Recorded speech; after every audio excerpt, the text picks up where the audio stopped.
Usa kada kong sinkhole nakitaan sa Basakan sa Bukirang Barangay sa Siquijor. Ang detalye sa report ni Marie Dumabo.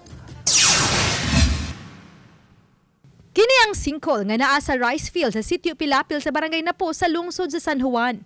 Daling gibisita sa mga taga MDRRMO ang lugar o gibutangan og yellow line. Tumong niini nga dili maduulan og mga tao og kalikayan ang disgrasya. Nitong Biyernes subling gibisita sa taga lungsod sa San Juan ang lugar. Dinhi subling gisusi ang lugar kauban sa mga opisyal sa barangay. Ilang gibadlong ang netizens nga nag-ingon nga pwedeng mamahimong tourist spot ang lugar. Itong sa ato ang drone na to nga video, patsada siya lang mo siya waterfalls pero makahadlok biya siya, no? Makahadlok kay siya sa ngatanan kay lalong gyud siya simbako og mahugno pa ning uban nga areas dinhi sa kuan. Barangay Napo, dili gyud paduulan siya. Matod sa mayor sa San Juan, padayon pang gi-assess sa LGU kung asa nga bahin sa Basakan ang pwede pang magamit.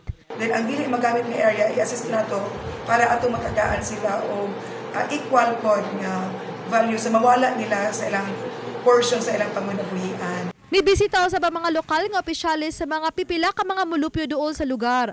Alang sa subling pagpahimangno nga dili duolon ang maong sinkhole. Oban ni Clans Gabutin og Rod Prado, Marie Dumabo.